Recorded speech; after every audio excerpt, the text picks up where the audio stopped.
My name's Marc Goodner. I'm here today to talk to you about C++ in containers. I'm a program manager on the C++ team at Microsoft. Our team works on the support for C++ in both Visual Studio and Visual Studio Code. So I work across both of those products, our C++ extension and Visual Studio. Our team is also responsible for the Microsoft C++ compiler. I don't really have anything to say about that today. This talk is about containers. I'm not really showing Windows containers. Windows containers are a thing, but I'm not really talking about them much today. And that's not really my space. On the C++ team at Microsoft, I spend more of my time on IoT sort of stuff. I've worked on our Linux support in Visual Studio and things like that. I also work on an IoT project at Microsoft called Azure Sphere, which is an attempt to bring security into the IoT space. But this talk's not about that either. So containers. If you're here to see a talk about containers in C++, I presume you probably have some baseline level of what a container is, but we can go ahead and do a little bit of level setting here. So containers are very popular these days because they're more efficient than a VM. They have a lot of characteristics like a VM in that they're self-contained, but they're not abstracted away from the host machine via something like a hypervisor. A virtual machine thinks it is on a machine. A container knows that it's running. Well, a container runs on a container engine that provides a runtime environment for the containers, but it actually does share resources with the host operating system, such as the kernel. But they do have some great characteristics as opposed to virtual machines in terms of things like that they have lower disk cost. So they're a lot more efficient. They also self-contained dependencies. So containers, the application and the dependencies are actually isolated from the host environment. And this is all described in a simple text file, a Docker file, which makes it really great to be able to run these anywhere. Now, I mentioned Docker file. Docker is very heavily associated with containers, but Docker is just another runtime for containers. There's other runtimes out there. So that's where Docker kind of comes into this picture. And then there's isolation. The containers themselves are isolated from the host, so they don't have direct access to the host resources, so you can't break out from a container and manipulate the host environment, for example.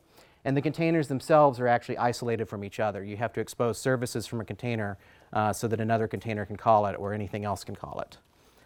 But what does this have to do with C++? Why C++ in containers? I was talking with some other folks, and I guess I've been looking at containers for a while, just kind of from the perspective of, well, I work at Microsoft. I work on the C++ team. We have a cloud. Containers are one way that you can drive compute on a cloud, so it's interesting. And C++ has a lot of stuff to do with compute. So why aren't people talking about running C++ in containers? What are people doing instead? And a lot of people are talking about Rust and Golang and these sort of things, but why are they talking about those sort of things?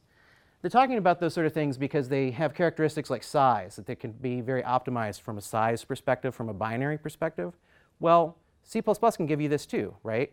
You can get very optimized binaries with C++. From a performance perspective, those languages have similar characteristics to C++ in terms of performance.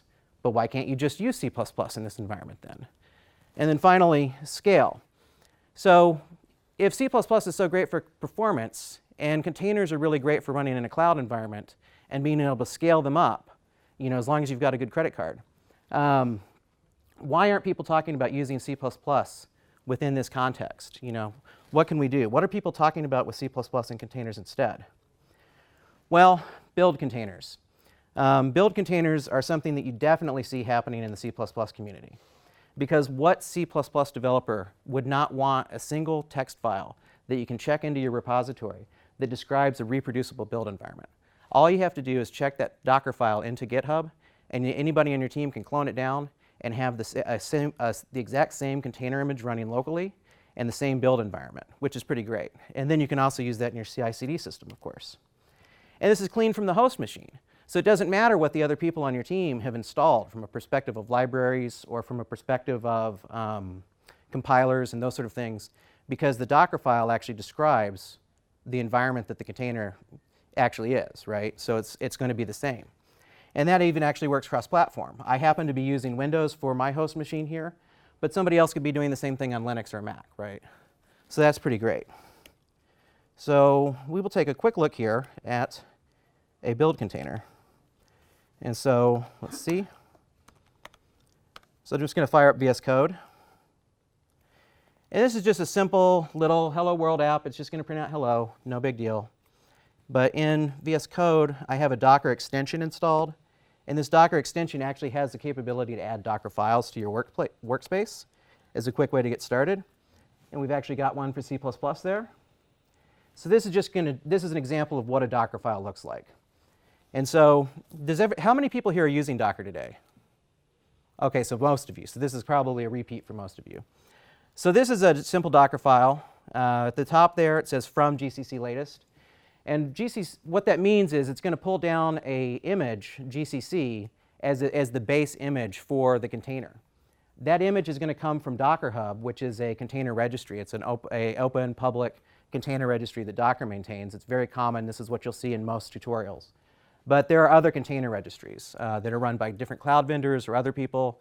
You can run a private container registry. So it's just a very common one to use. But this particular Docker image is maintained by GCC themselves, which is pretty great if you want to actually be able to try out specific versions of GCC. Then you can get them directly from the source, right? Or you can track latest without having to worry about building GCC from source. So the next thing that happens here is it's going to copy in my directory. That's what the copy dot means. It's going to copy in everything in my directory into the container at that location of user source my app. And then the one thing it's not going to bring in, and this is important, is anything that's in this .docker ignore. So you can specify files that you don't want to pull into the container image. Maybe things like locally built binaries or objects you don't want in there because you want it produced in the container. And so here it's setting a working directory. It's just going to run GCC directly on this because this is like kind of a little toy example of how to do this. And then it's just going to run the application.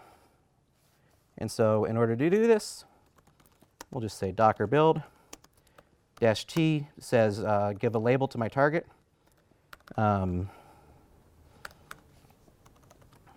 Oh, wait. I'm just going to do this right quick because I'm forgetting my name. And so I want to do docker build basic demo. Oh.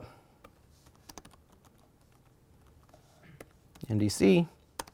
And then the dot just means in this directory. So it's going to pick up the Docker file from this directory. And of course, I typoed. Twice. Yeah, awesome. Nothing like too much coffee before this, right? You said two? Oh, yes.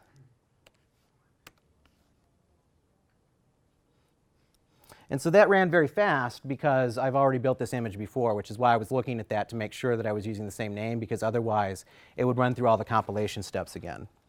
And so if we take another quick look at that Docker image ls, and I can say GCC, you can see that the GCC image is about 1 gigabyte in terms of what it pulls down. But these steps here are important because the Docker file actually has a strategy in terms of how it builds up the local image that's very optimized, so that if you change things in your Docker file, you can invalidate the previous layers when you're building. But so there we go. And so if we want to run this, we say docker run.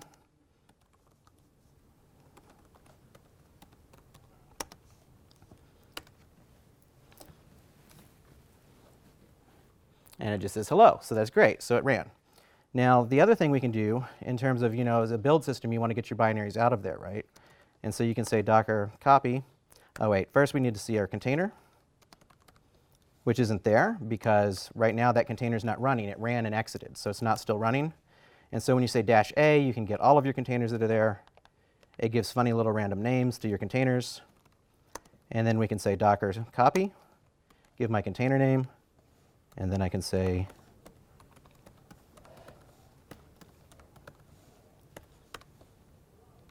actually, I'll pop that up a little bit higher on the screen. Oh, I see what I did. So now you can see that over here in my directory, the my app showed up.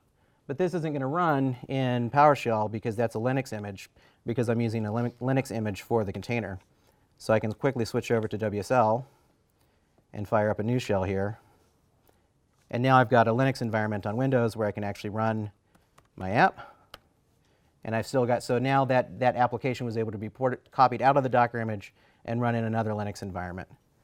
And now I'm going to set my default back to PowerShell because I need it for the rest of my demos. And so that's kind of a quick demo, just kind of what a basic, just getting started. What does a Docker file look like, and what does a build in there look like? In this case, we're running GCC directly, but you could run make, you could run a script, you could run CMake, or anything else you need. And the next example will be a bit more involved than that. And so, that's pretty great because now I've got something that runs on my machine. And so with Docker, now it can run on your machine too. So this is just a little meme I found online. It's pretty great. But I mean, this is really kind of what Docker's about because it's self-packaging everything together so that it's all together and you don't have to bootstrap every single time. But so if we want to talk a little bit more about what does this look like in a more real-world application, we can start talking a little bit about microservices and what this sort of stuff looks like. And so in a microservice, you want to kind of break things down into the smallest units of logical work so that the system can be distributed. And one of the things that gives you is resiliency, so that now you have to design your system this way, of course, but when you design your system this way, if one part of the system goes down, it doesn't bring down everything else because it's not monolithic. And one of the other cool things when you're using containers is you can have different host environments. So you can have maybe different base Linux images, and you can also have different dependencies. So you can use incompatible libraries, for example, in different containers. And so that gives you a lot of flexibility in terms of what you can actually use. And then finally, you can start doing things like scaling up units independently as you need to. Because if one container is getting hit because that service has higher compute resource needs, then you can scale that container up independent of the others to kind of optimize what you need to do. And then this one I think is really interesting for C++. You can start externalizing concerns to where they're best handled, like picking an HTTP library maybe. But what this means is more practically is for things like HTTPS, you can use something like a proxy server like Nginx that can actually handle protocol transitions so that it can be set up and configured for HTTPS with all of your certificates and everything that's actually managed by your IT staff in the deployment. But then it can actually bridge back to HTTP to run in the local container network that's not exposed externally. And then you don't have to actually configure all of the HTTPS stuff from a perspective of what you're having to do in the applications that you're exposing the services with. So that's pretty great. And then finally, there's this thing called multi-stage builds that's really great because it used to be that you had to have different Docker files for different containers. And so in order to specify a runtime container that might be different than your build container, you would have to actually set up 2 different Docker files, maybe scripts to manage this.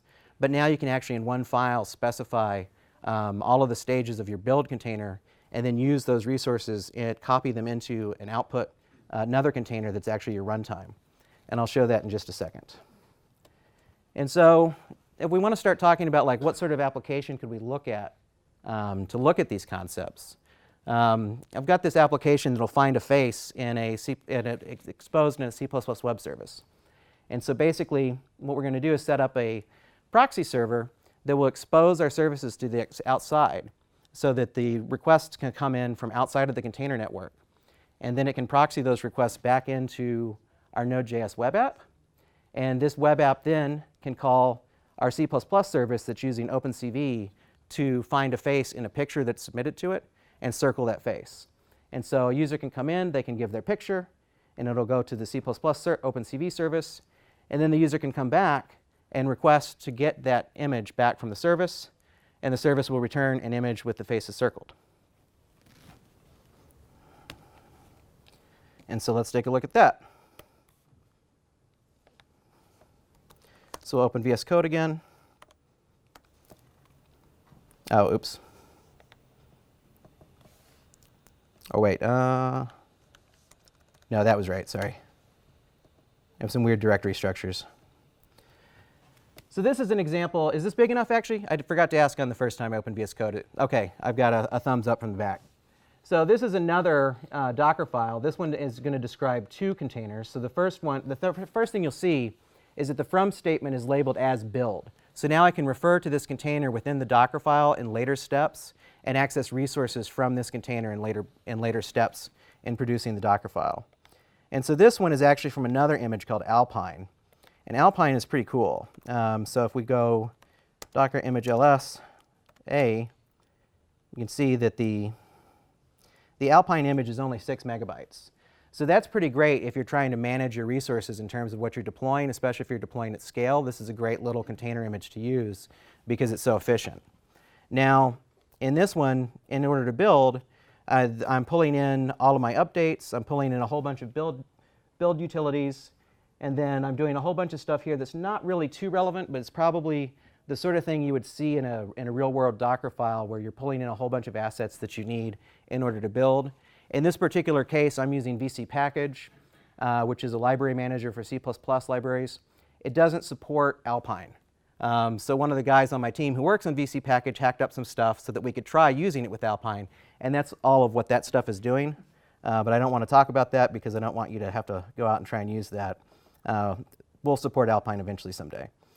But so then what winds up happening down here at the bottom is we run VC Package. We build all of our libraries that this application needs. We set our working directory. And then this one actually uses CMake. We're passing in a toolchain file and a bunch of other stuff and finally making our application. And so for this, I can say build. And I can actually say build the target. And I want to build that image that's the build image from there. And I want to tag it as find faces build. You don't have to do this. If you build the runtime image, it will actually build all of this. It'll just flow right through and build the whole thing and just create an intermediate container, but I like my containers labeled. And so this one had better run fast because, oh, thank you. Double dash for target. And so that ran really fast. This, because it's actually been built before, and so that's the thing I was talking about before, was that different layers of an image can become invalidated by subsequent layers. So if I did something like run this, and then I later ran another APK update afterwards, it could invalidate all of the previous layers and everything would have to be run again. And so you want to be cognizant when you're building your layers. Each statement in here can produce a different image layer. And so you need to be careful about that. But at any rate, so now we've got that one. And now if I want to run or build the runtime environment, I can say, and actually let me pop this up bigger.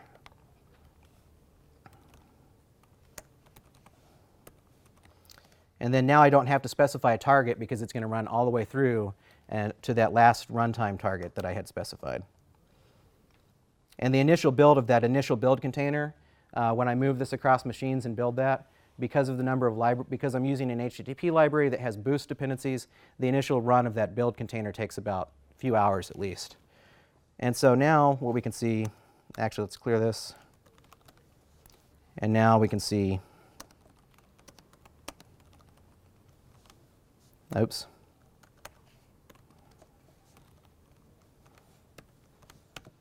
And so these are the container images that I have for this application. And you can see that the build container is actually about 6 gigabytes. But the runtime container is only about 50 megabytes. And so that's a great savings in terms of, the cost of disks that you're going to have, especially if you're running in a cloud environment. And you can see there's also the website, which is a Node.js app that's at about 140 megs. So the C++ is clocking in pretty good here. And this is actually more efficient than some other stuff that you could use as well. Now to run all of these services together, in this particular example, I'm going to use Docker Compose, which is something that just comes with Docker Desktop. And you specify this Docker Compose YAML file. And so what this is doing is it's actually specifying different services that are using these images that are output here that you can see. And so I'm starting a service for the web app. I'm starting a service for the C++ service. And I'm starting another service for what I'm calling the website, which is actually Nginx.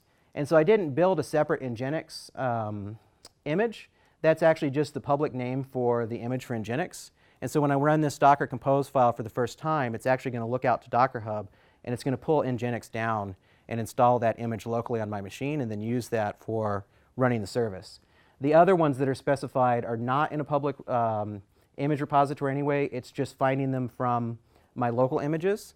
A lot of tutorials will tell you to do things like build your image locally and then push it to Docker Hub. You don't actually need to do that. If you just build your image locally, you can reference that name locally. You don't need to push it up in order to find it. And so finally, you can see that all of these are using this app network. And so this app network is a simple bridge network that you specify here. And so now all of these containers can see each other. And these containers can see each other by the name that is specified here for each service. And then only one of the services has ports that are exposed.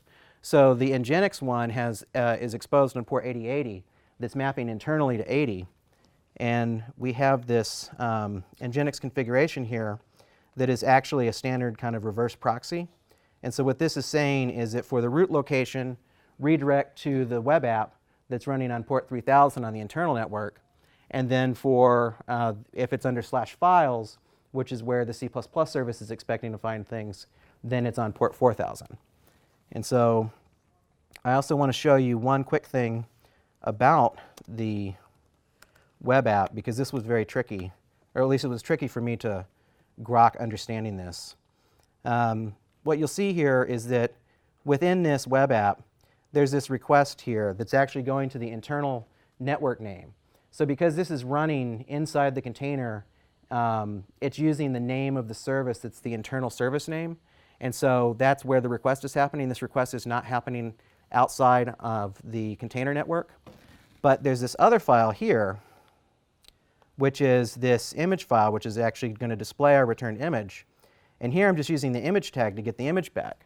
And there I'm specifying localhost 8080/files to hit the C++ web service to get that image back. And that's because that request is actually happening in the web browser. It's not happening in the container on the internal container network. It's happening external. And so it's almost embarrassing how long it took me to figure this out and debug this. But it is the sort of thing that you can trip up on. But let's go back to the other one. And so we've got our container images now. So now how do I actually use this? It's pretty simple. So I say docker compose up, and -d means detach so that it won't lock my terminal here. So yeah, so all of my services are up now, so I should be able to hit that. And so now we can go to localhost 8080. You can see that my web development skills were honed in the age when HTML did not have a version number. And from here, we can actually choose a file. And there's a lot of things in this world that make me feel old these days. I'm not sure if this picture of Ken Thompson and Dennis Ritchie taken in the year that I was born makes me feel old or young. But in any rate, we'll pick that picture, and then we'll upload it to our service. And there you can see it's actually taken that service, or that picture, it's posted it to the C++ service, and then it's used OpenCV to circle their faces and save the file, and now we've used a GET request to return it back. And now if I want to bring this down, I can just say docker compose down. And then that's going to take everything back down again, so those containers will all stop and my resources will be cleaned up. So it's a pretty easy way to try working with multiple containers with services working with each other. So let's come back.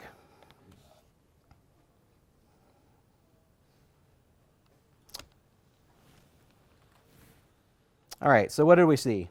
So we saw a multi-stage build container for a C++ web service. So there's just a couple of simple commands there in order to use that. And then we saw how we defined the related services in a Docker Compose YAML file. And then we configured the Nginx proxy server settings, and then we were mindful of how we needed to make, whether the network calls were being made on the internal container network or if the calls were being made from the external of the container network. And then a couple of simple commands to bring that up and down. But so this is all cool and everything, but I mean, I did say that this was about the cloud, right? And so what about it? What does it mean to use containers in the cloud? Well, really when you're talking about using containers in the cloud, you're going up there for scalability purposes, maybe to use a lot of compute. So you're going to have a bunch of containers running, right? Now, I could sit here and start showing you how to do this in Azure, or maybe I could be contrary and show you how to use AWS or Google. But I really wanted to show you how to use this in kind of a vendor-neutral way, because there's something that all of the vendors are actually using today to supply these services of how you actually manage containers at scale, because that's really what the cloud is about. It's about scale. And so how do you manage these containers at scale? And what you need to manage containers at scale is an orchestration service.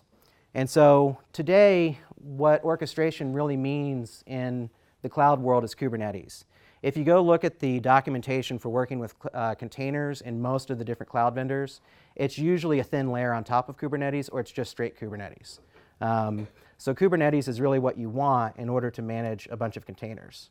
So what is Kubernetes? How many of you are using Kubernetes? Okay, significantly fewer than the number of people using containers, which isn't surprising. So Kubernetes starts with kind of defining a cluster. So that's kind of the core root object level of Kubernetes that you're interacting with as a cluster. And a cluster contains one or more nodes. A node you can think of as a machine within the cluster. That could be a physical machine, it could be a virtual machine. And Kubernetes can manage more than just containers. It's a complete orchestration service that manages all sorts of resources, but we're not going to look at anything other than containers. Within a cluster, you have a pod. And so this is the object that you actually manage, what you're doing with the different containers in here. And a pod can contain one or more containers.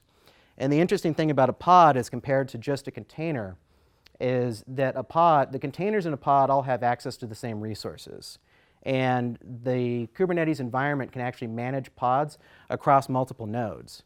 Because the whole thing about this is scale, right? So you want your cluster to grow bigger, and you want to have multiple nodes, and you want to be able to manage all of these resources. And when something goes wrong, or when your IT staff needs to scale something up or down, they need to be free to move these containers maybe to a different geo region, maybe they need to scale it up or down. And the pods give them the ability to move those containers across different nodes in the network without impacting what's actually running in the containers. But that doesn't really tell you much about how you're going to work with this, does it? So when you're working with Kubernetes, the thing you're probably going to be working with is a deployment. And a deployment is going to describe a pod and different resources that you're using within that pod. And then in order to have these things work across different pods, different containers, you're going to need to expose an application that's running there as a service so that other things within that cluster can reference that and use the resources from it. And then there's this other concept of a job. A job you can think of as a simple cron job. You can have scheduled jobs that will describe a pod and will spin up a pod and do some tasks from start to completion. Jobs actually support parallelism depending on how you configure things, whether or not the application you want to run can support parallelism, of course. This parallelism and how you package applications to move them across different Kubernetes environments is a much bigger topic. So I don't have very much to say about that. Jobs are not really what you would use for that sort of thing, but they're simple enough for us to describe in a simple kind of demo app presentation like this, where we can actually show some simple parallelism. But just know that parallelism in general is a big concept or a deep topic area within this space. Jobs aren't suitable for things like scientific computing. So if you've got a scientific computing app that you want to try and throw this sort of technology at, you're going to want to look at something other than jobs. And then finally we have persistent volume claims. These are a way that you can specify storage or memory that different pods can access. And it can have a lifetime beyond the lifetime of the pod. And now when I look at something like this, what am I going to show you? How can I build a demo app that would actually use all of these concepts? And I started thinking about that, and what would be something interesting to scale up? I mean, I could scale up that face web service, but it's already kind of performant. It's not really that interesting. And I also kind of wanted to do something without network access, because I think a lot of C++ stuff you might want to run in a cloud, to process a whole bunch of files or something.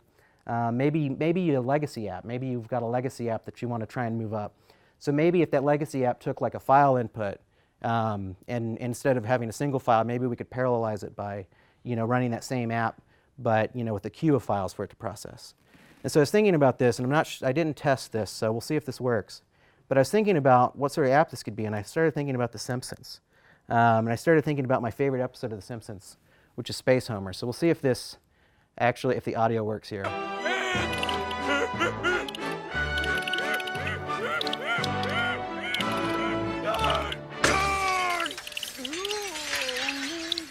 You fool! Now we may never know if ants can be trained to sort tiny screws in space. So that was a little quiet, but the punchline there was, we'll never know if ants can be trained to sort tiny screws in space. And so, but can ants sort tiny screws in space? If you didn't have Homer there and he hadn't ruined their experiment, You know, how would you know? How would you know if ants can count tiny screws in space? You know, maybe you want to count them by the different ant type. You know, this shows from the 90s, so you know it's probably CSV data, right? They've got to be tracking this in CSV. It's probably batch processing of data from yesterday because it's got to get back from space, right? And we didn't have the sort of modems we have today, although I honestly don't know what kind of modems we have for space. But at any rate, C++ was cool in the 90s, right? Still is, yeah, in different ways. But back then it was rocket scientists using C++, so that's pretty great. But it's been years, right? What if this experiment's still running? What if they got more ants up there? They got more sensors, more data. We want to get that app off of an old system that's being retired. You know, we need to migrate it somewhere. Because that is a very big topic for containers, actually. A lot of people use containers to lift an application off of old hardware and move it into another environment just to preserve that application in an environment that matches the original. So that's kind of an important topic for this sort of stuff. But when we do this, could we also scale it? Could we make it work better? So let's think about that. So how could we do this? So with what I've explained so far, so I'll set up a persistent volume claim that the apps can share to put all of the data in. And I'm going to set up a deployment that has a Redis server with a queue for ant files. And then I'm going to expose it as a service so that different containers can actually access this. And so first I'm going to run a job that's got a little C++ application, and that job's going to create a pod that is mapped in that persistent volume claim as /data. The gray box, ant space data, is a little C++ app that's going to generate a whole bunch of files, CSV files, for my simulated ant space data because I don't have a space shuttle with ants on it. And then I have a little Python script that's just going to scroll through all of the data that's been generated and populate the Redis queue with a bunch of key value pairs of the file names so that I can then use those I can then scale this up. And the way I'm going to do that is I have another job that I'm going to run after that first job is done. And so I'm mapping in the data directory again, so I've got access to the data the previous pod generated. And then my little Python script is going to read the queue from the Redis server, and it's just a queue of the file names, and then it's going to invoke my C++ app that just takes the file name as the input, and then it's going to generate a little report about how many screws were counted by which kind of ants. And so now we can go ahead and pop out and take a look at that.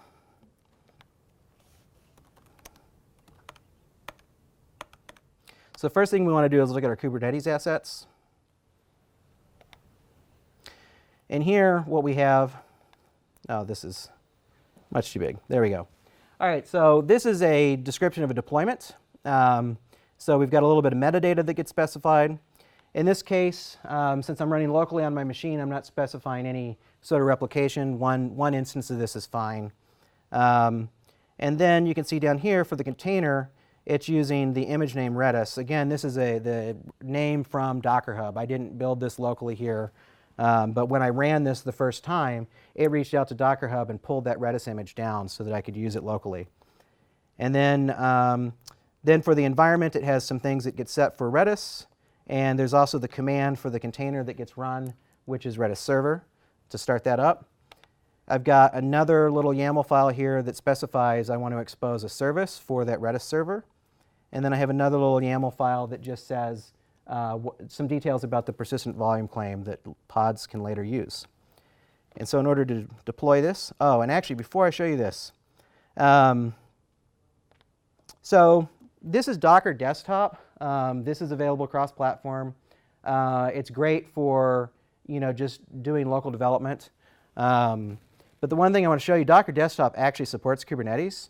It's not on by default, but if you want to try playing with Kubernetes, if you start looking at guides about Kubernetes, you're going to find all sorts of stuff about how to run Kubernetes with things called Minikube and all sorts of other stuff that's really hard to configure and is distributed in ways that you won't get updates.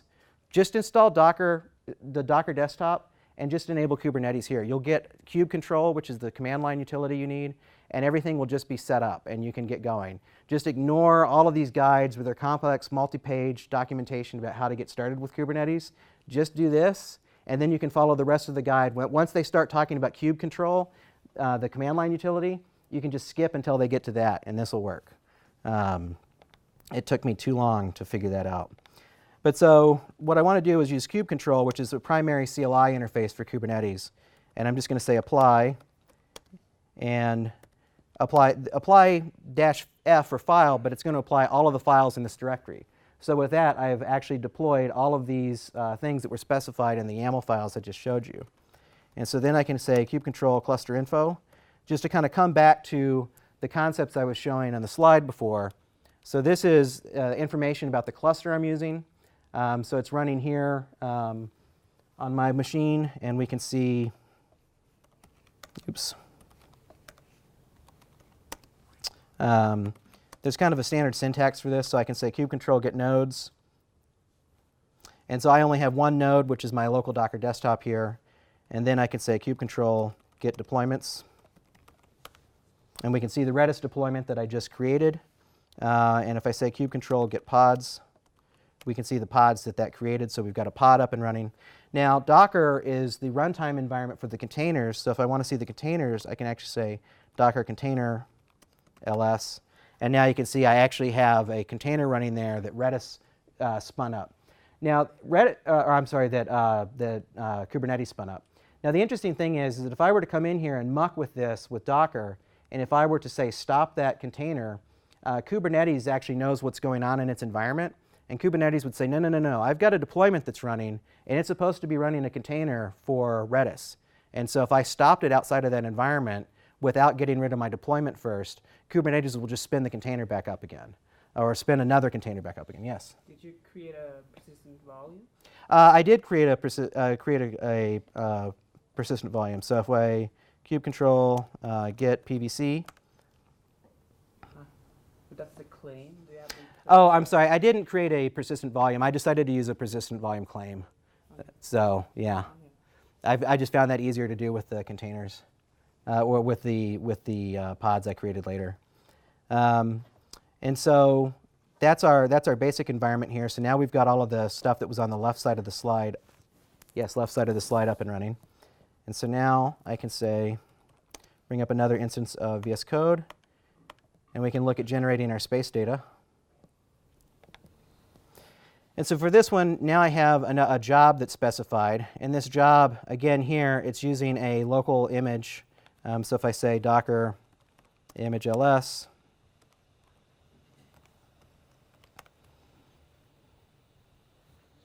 you can see I've already built this container image, and so it's actually going to find the local container here.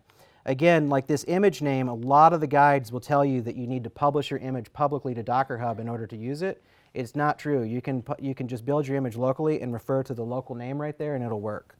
Now the other thing I'm doing here is I'm setting some environment variables in the container for the number of files I want to generate, how many lines, how many max lines. And then here's the volume mount.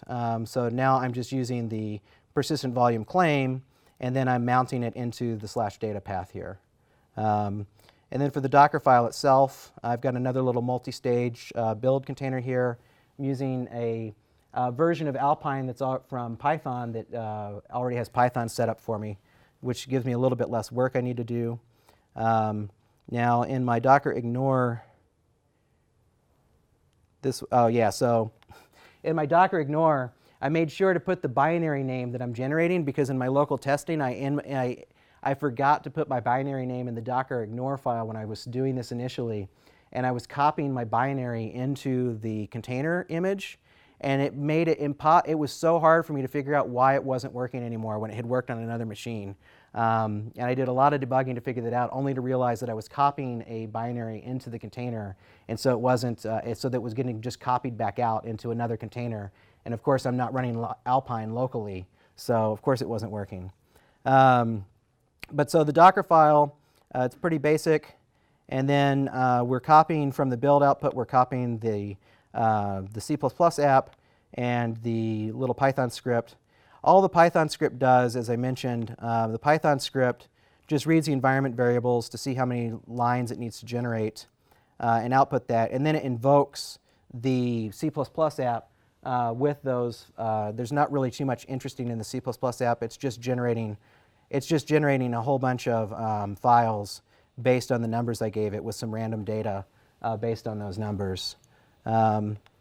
And then once it's done with that, it comes down here and it actually connects to the Redis queue, and then it just loops over the directory to push the generated file names into the Redis queue. And of course, you could do that from C++, but it didn't seem particularly performance related, so Python is good glue code. So that's how I decided to do that. And so in order to apply this, we can then again do kube control apply -f, and instead of doing the entire directory, I can actually just say which file name I want to use. So that's going to spin that up. And then we can say kube control get jobs. And so we can see that our job is running here. And then I can say kube control get pods. And now we can see that we actually have a pod running for our ant space data. And we can say, you can actually get the output of what's running in a pod by saying kube control logs, oops, and the right pod name.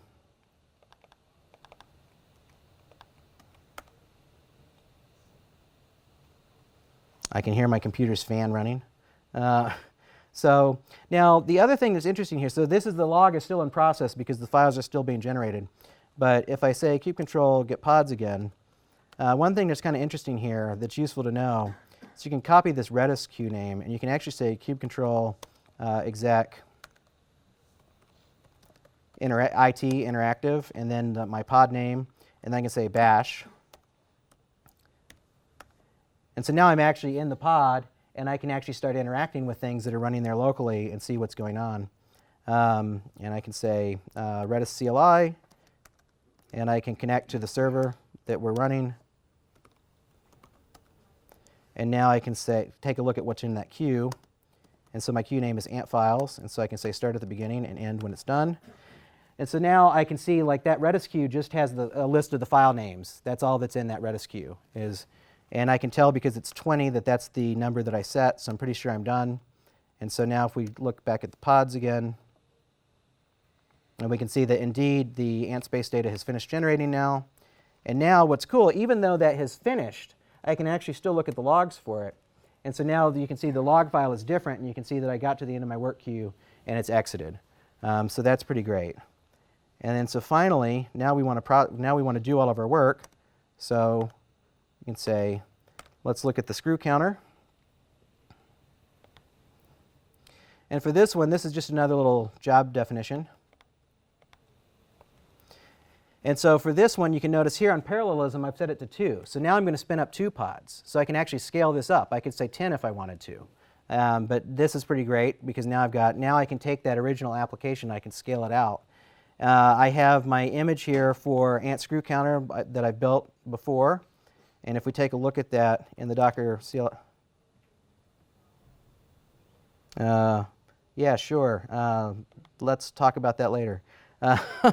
So we can say Docker image ls, and I want to look at these containers, or these images, I should say. And so you can see that here again, the run container is a little bit smaller than the build container. But not dramatically so in this particular instance. And then again, I'm mapping in the data path from that persistent volume claim. If I take a look at the Docker file, one thing you'll notice here, I switched away from Alpine at this point. I'm using a Debian variant here as my build container. And it wasn't really the build container that was a problem, it was the runtime container that was a problem. And so you can see here I'm setting locales. In my C++ code, I was using a function for to format commas that used locale in order to format the commas. It turns out that if you actually start looking into it, Alpine isn't great with locales. It's really hard to configure locales on Alpine. I found a lot of stuff about this from web devs about their struggles with locales in Alpine. So this is one of the great things. You can throw your hands up in the air and say, all right, well then I'll just use a different host environment. And so I switched to Debian where the locales were working, and I was back to the races. And the thing is, another team member of mine said, well, why don't you just stop using locales? I said, well, yeah, I could, but I like that function and I don't want to, and it's just a demo app. But if size were really important to me, then I could make those sort of decisions to use a different function in order to still use Alpine if size was really important to me. But finally, so we copy the output from the build container into a runtime container. And then you can see here we're spinning up the entry point for the container is the another Python script. This Python script, basically all it does, prints out how it's being used. And then what it does is it connects to the Redis queue. So that's what it's doing here. It's connecting to the Redis work queue. And then what it's doing is it's looping over the work queue, and it grabs an item out of the work queue and puts a lease on it so that another worker won't grab that same item out of the work queue. And I picked 120 seconds, and playing with this, that was max enough for what I'm doing here. And then while it's got that lease, it calls a subprocess, which is the ant screw counter, passing it its file name. And down in here we can see, where's my main? So all the main is doing is it's taking that file name and then it's opening that path with a C++ library called CSVMonkey. I'll have a link in there, but there's actually a thing called CSV game, which looks at what are the most performant programming languages for CSV. I'm sure you won't be surprised that C++ is the winner. But the most performant library was that CSVMonkey, so that was why I picked that one. But it's a header-only file, and then it just runs through that, and then it just prints out a little report on which ants counted the most screws. And so in order to run this, we can come back over here and we can say kube control apply, and then we will, oops, that was it. Come on. Where's my file name? Ant screw counter. There we go. So I'll apply my YAML file that describes my job. So it created my job. I can see with kube control, get jobs, that it's running. It looks like one's already completed. And I can say kube control, get pods. And indeed, I can see there that this ran fast enough that both of those pods have already completed. But I can grab one of these and I can actually look at the output from that. And there's my logs. Now, I really wanted to print this on green and white paper with punch holes on the side, but I really didn't want to take up an entire bag with a printer that big. So that's what we've got for that.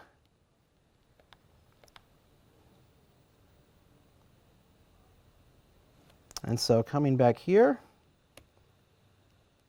so with no homer, we've actually got our ants have finally sorted screws, and we finally know how many they've sorted. And so looking at this in review, so we specified some basic Kubernetes resources in order to distribute our work, setting up a Redis server and a persistent volume claim for managing the files and both how we wanted to divide the work up. And then generated some ant files.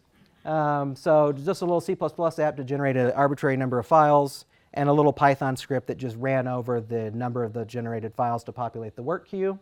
And then it was all specified in a Kubernetes job that just ran to completion. And then finally, for counting the screws, there was another C++ app that took the CSV file as input, and then a Python script that's the entry point to the containers that read from the work queue in Redis, and then invoked the C++ app with the file that it had. And then finally, that Kubernetes job just spun up and ran multiple pods in parallel. So, kind of wrapping up what we saw, I think that hopefully you can see that C++ and containers have a bunch of complementary characteristics, that these things can work well together. Building in containers is valuable. It's easy to get started. You see a lot of this in the C++ community today of people using build containers because it's just such an obvious win. And multi-stage, once you move on to actually running your app in a container, multi-stage builds can really help in terms of keeping your build and your runtime definitions in sync with each other. But I think the thing I want you to take away from this is that C++, it has a place in containers beyond just build environments.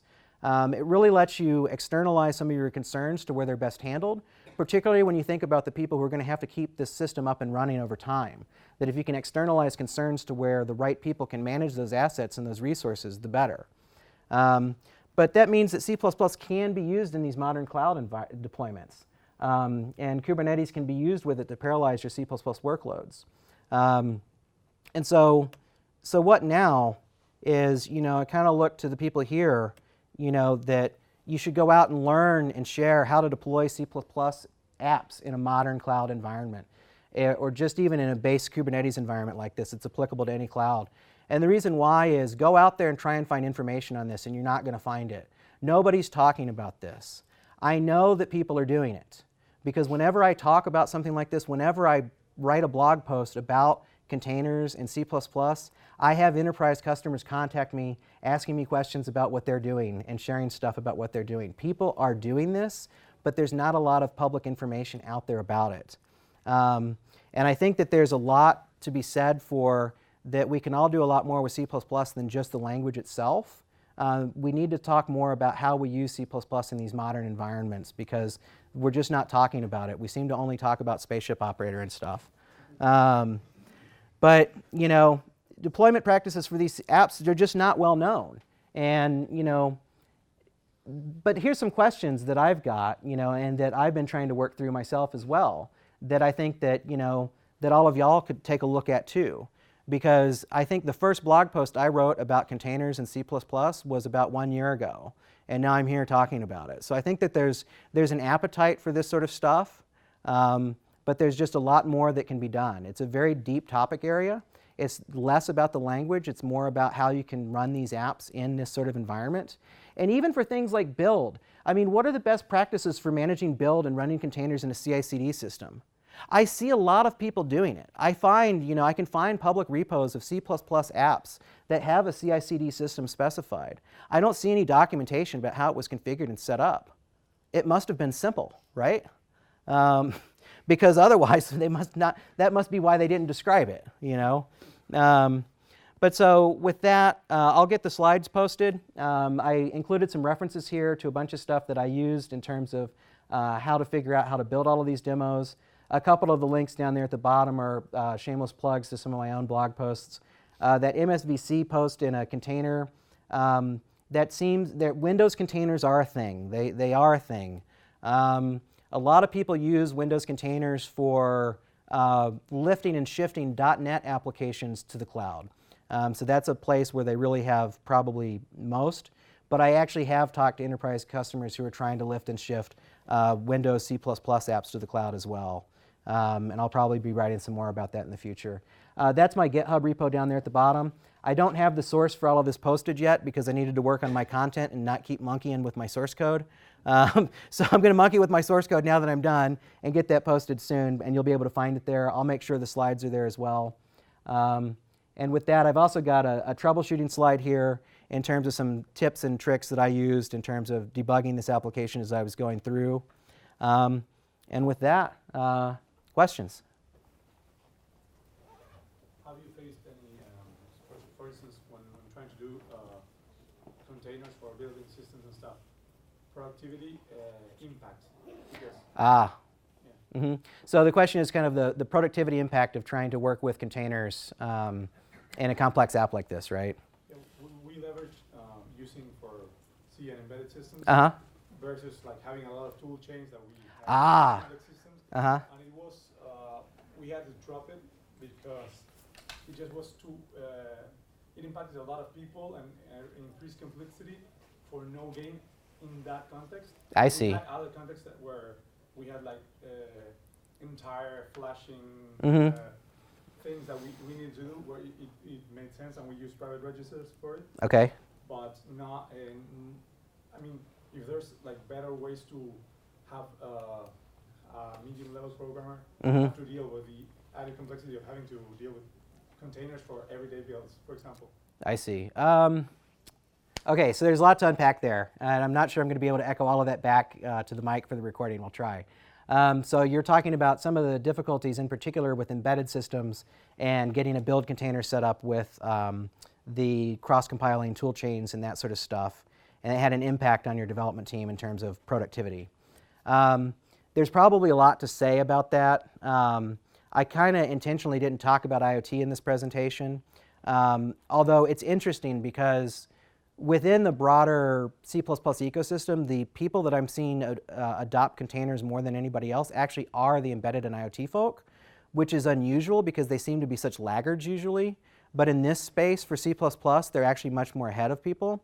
And I'm surprised that you actually had that level of difficulty with containers and cross-compilers. Was this a recent project or an older one? No, because there are legacy projects from Okay, legacy. So legacy embedded projects. I can believe, yeah, maybe there's more to run into there. I'm actually seeing a lot of activity in people trying to move cross-compiling tool chains into containers. And one of the reasons people are interested in doing that is specifically because of the complexity of setting up a cross-compiling environment to begin with. And so if you can successfully get it into a container to build, then you're one step ahead of the game for getting new team members up and running. I think you mentioned flashing and things like that, and I think that that's an area where more work is needed, because even if you can build in a container for an embedded app, you still need to flash and debug on the device in order to actually be productive. And a lot of times those tools are kind of maybe wrapped up in the cross-compiling tools themselves as well. And because you need to break out to USB or serial, doing that from the container environment back to the host can be difficult. I've heard of people doing it, but I don't really have any good documentation or examples I've seen, but I've heard people talk about it. It's something we're looking at. One of our teams at Microsoft is actually working on getting cross-compiling tool chains for embedded microcontrollers into containers, specifically to try and help with acquisition and building and that sort of stuff. So I think that there's a place for it. The interesting thing, though, as well, is that sometimes in edge computing environments in IoT, where you actually have a larger machine that has maybe GPU or a higher level of compute, in those scenarios, we are seeing people actually deploy containers as a runtime environment. And I think we're doing it for Azure IoT Edge. I believe Amazon's Greengrass project has something similar that they're doing. I think the hardest thing about those environments is they're often very similar to Kubernetes deployments, but the concepts are documented differently because they're particularly different cloud vendors. But hopefully we see some harmonization there, so it's easier to reason about. But in those instances, a lot of times people are trying to get the containers to deploy down there because it lets them use higher level languages, because they're also on a machine that can run a container. A microcontroller is not going to run a container. But if you've got something that's got a GPU, or something bigger at the edge, then you can run containers there. Now it's great because everything's self-contained, right? And I've even seen things where we've got examples of CI/CD systems that are producing the container runtime images and actually pushing them all the way down to the edge. So it's an exciting area. It's too bad you had difficult. Maybe it's the history of, like you mentioned, legacy. It has to do with the trade-off of when using something like Ansible or automation. Yes. Mm-hmm. Versus actually using containers. Yeah. Sometimes if there's not enough scale, you don't prove enough benefits. Right. Yeah, so it's a question of scale. So in a CI/CD, the comment I think is that for a CI/CD system, there's an obvious win from a scale perspective and a manageability perspective of the build system to move into a container. But for a local individual developer, there may not be as much of a gain. I don't know. I mean, I think that there are gains for using build containers locally as well.